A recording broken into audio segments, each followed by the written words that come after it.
Hello everybody, welcome to my channel and thank you so much for today joining me on my fantastic journey. As you can see, for the purposes of today's video, I have decided to say hello to the camera and effectively to my whole audience. So, hello guys. Moving along, this is the first of a series of FAQs that I intend to upload based solely on the questions that seem to pop up a lot in my comment sections. This one has popped up the most of all of them so far. So there's a whole section just dedicated solely to this one question. And that question is, how did your son travel with his computer to America? Can we bring our computer along? Did he bring his own computer or did he buy it over there? So that's what we're going to dive into today mainly. For the purpose of kind of explaining the scenario around it, I'll also be adding a little bit of a luggage size section. So this is the luggage that we all took together with us in its entirety, excepting this little one that is here just to demonstrate the size of what is actually allowed and what not. So first up, we got the big one, which is, I think in South Africa they just go from medium, large to small. The exact measurements I'm going to be showing to you on the screen right up there somewhere. You'll see it pop up in a second now.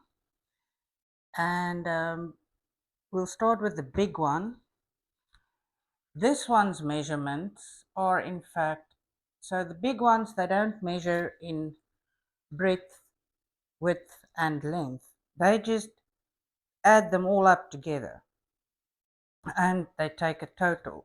So this one's total is in fact 161 centimeters, which is like 3 to 4 centimeters larger than their actual requirements. So maybe my measurements were wrong, but also maybe they don't actually care about 3 or 4 centimeters. Okay, so this is the largest one you're allowed. This is the one I traveled with, which, well, yeah, I think most people will prefer to take the larger one, which in retrospect, if I'd known, I probably would have done the same. But it wasn't a biggie for me. Everything I needed fit in here. So, and then this one is the tinier one, which they give the exact measurements of. Now, this I got from someone after I arrived here, and I took the liberty of making the exact measurements just to check and kind of compare them, put them together, so they match exactly.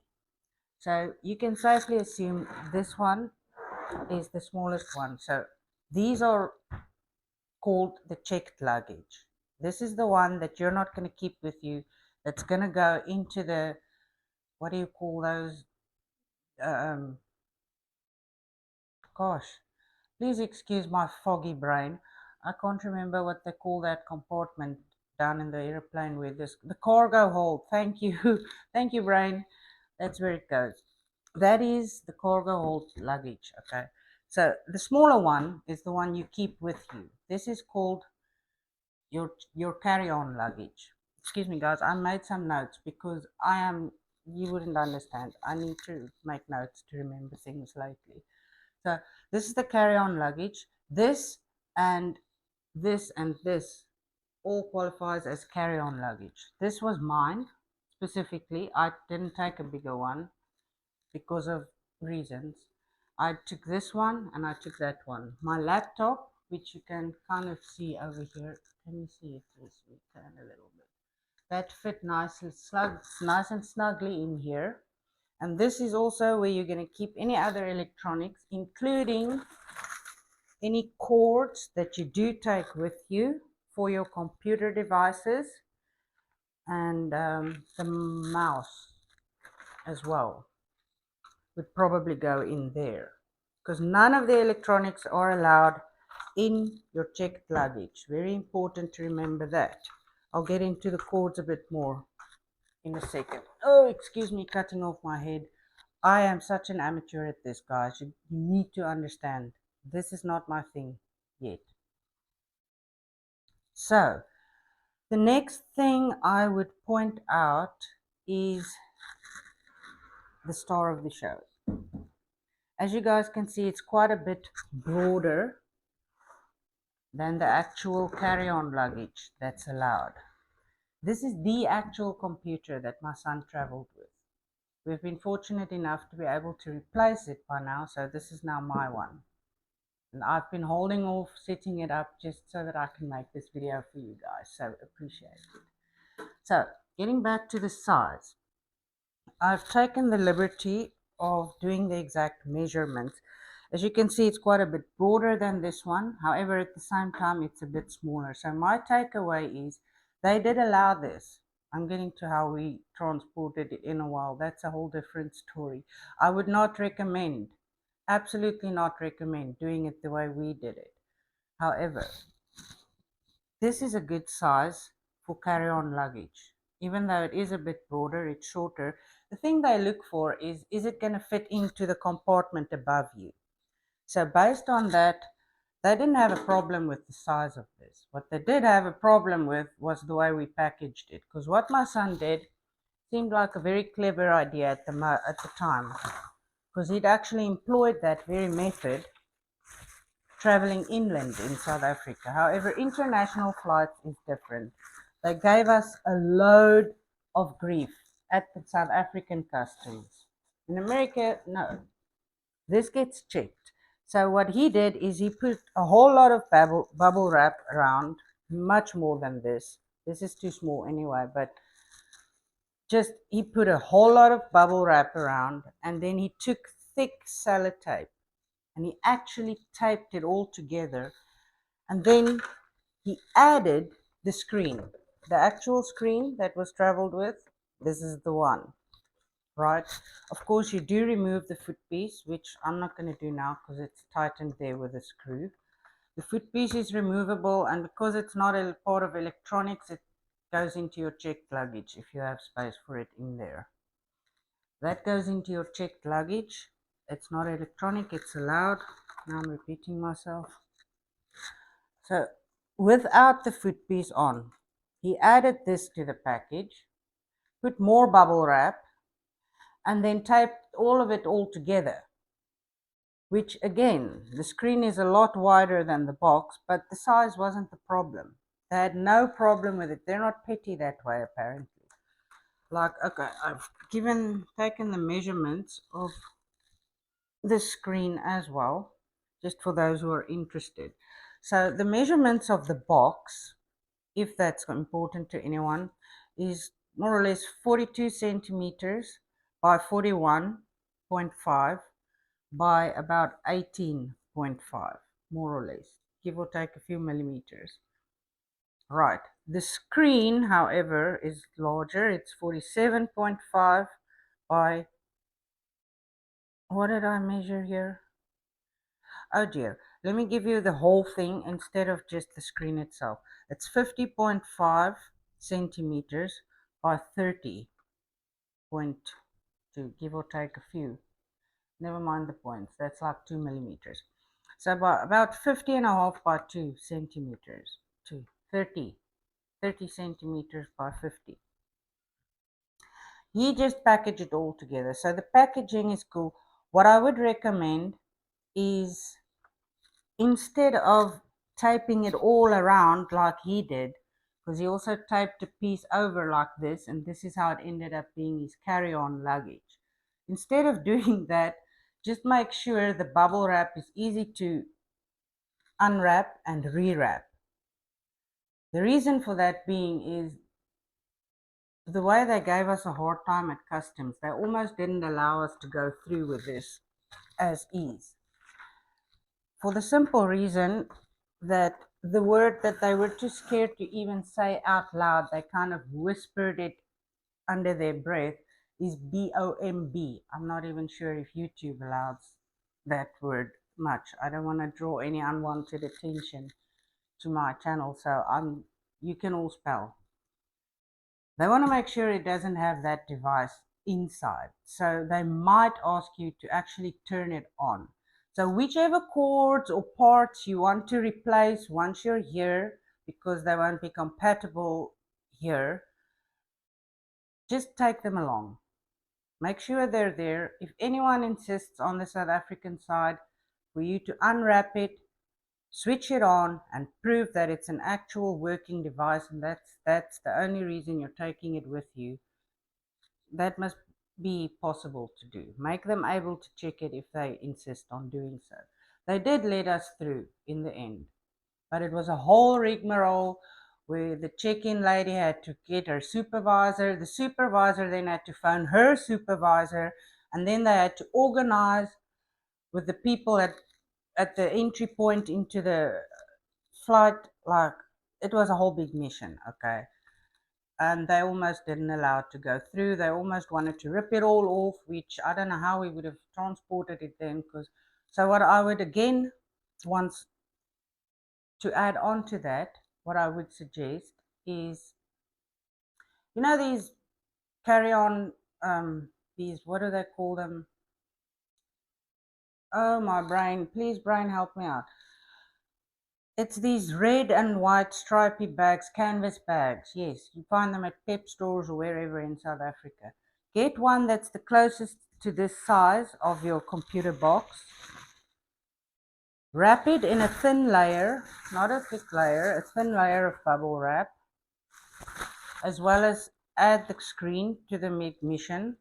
Do not tape it all together. Do not tape the bubble wrap at all. Make it quick to take off and put back on again. And I reckon you're good to go. So I just thought I'd share that bit with everyone who was wondering. I hope that was informative. I hope that helped. I hope I made myself clear. I'm such an amateur at this stuff. I'm trying to get better at it. There might be hope for me. So yes, I reckon I covered most of what I needed to cover. Oh, the cords. I did not cover the cords. Let's quickly cover the cords. So as you can see, we've got some standard computer cords here. The one you'll need to replace is the electrical cord from your screen to the wall socket. You just bring these a bit closer so everyone can have a good look. These are not compatible with South African standards, as you can clearly see there. So this needs to be replaced. The part that doesn't need to be replaced, let me get this here. Oh, why are you so knotted? There we go. This part is the part that does not need to be replaced. Part that goes directly from the box to the adapter, I think this is called, whatever it's called. The part you're going to need to replace but take along just for airport purposes is the actual, again, power cord. So there we go. I think I made that abundantly clear. This needs to be replaced. You do get adapters. You can buy them online that go from the South African standard to this one. But we didn't do that. We didn't have time. It all came upon us quite suddenly. So we just replaced the cords when we got here. They're not that expensive. I think these go for about $10 each. I'm not too sure. I know, yes, $10. We got, I also had to replace my laptop. Okay, so with the laptop, it's even easier. Same thing goes for the laptop. Let me just get, same exact thing. Laptop has, I don't have to take that out. Laptop has also got this and this. I had to replace this for my laptop, which they didn't ask me to switch on at all. And this part is the part that's good to go. So whatever else you might or might not need to replace in in America, once you get here, there we go. You're allowed 2 carry-on bags. This is the largest size. This or anything smaller.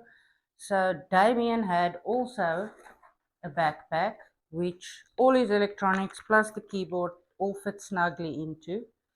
So you're good to go on that in your carry-on luggage. Okay, and now I hope I didn't make you guys laugh too badly at my silliness.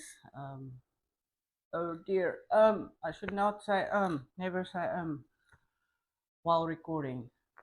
At least I think I've covered the gist of it right now. I'll be attending to the other questions that I've come across so far in my follow-ups. Sometimes I will do more than one when it's not something as um, encompassing as this. There's better words to use. This is not my first language, guys. Bear with me. Um, Also, if you do have any pressing questions that you'd like to add, I at the moment have the capacity to read all the comments. I do that. And whenever I come across a question that I feel needs to be attended to, I do make notes of it, and I will get round to each and every pressing question that is left to me. So depending on the volume, like if I get flooded, it might take some time. But also, if it's minor questions that won't take long to answer, I will do more than one in a section. For now, this is all my nerves can handle for my first edition. Also, I don't want you guys to fall asleep before the end of the video. So there's that covered. I hope I didn't leave anything out. Thank you so much for my audience who's devoted their time to watching my videos. I appreciate all of you guys a great deal. Please remember to like, share it around if you know of anyone else that might have similar queries or interests. And most importantly, if you do like the content, please subscribe. That would be greatly appreciated. Thanks for joining me, everyone. Have a good one. Take care. Just a quick side note, guys. The questions I'm referring to that people ask me in the comment section that I will answer, those are only the questions pertaining to myself and my son and our experience. I hardly claim to know all the answers to all the questions out there, not even close. I probably don't know even 9 out of 10 answers to the questions out there. But I can help with questions pertaining to our own experience. So if there's any of that you're still wondering about, feel free to ask. I'll gladly answer it. Those answers will be accurate. I'm not willing to venture on answering general questions. I'm also a newbie in this country, so do not rely on me for accurate information on things that might not pertain to my own experience. I just thought I'd clear that up. Take care, everyone. Cheerio. One more quick side note. Sorry to do this to you guys, but I just thought this might be confusing a little bit because I didn't specify in the video. The carry-on luggage, you're allowed one big one and one small one. Okay, so that's why the backpack and the bigger one. That's what my son took. I didn't need a bigger one or didn't have one or whatever the reason was again, that I just took two small ones. Probably it was all I felt I needed. So, but yeah, carry-on luggage, only one of them may be the bigger one. The other one needs to be smaller. Just thought I'd kind of clear that up for you guys, just in case it was confusing. Remember to like, share, and subscribe. Love you guys. Take care of you all, and see you on this side.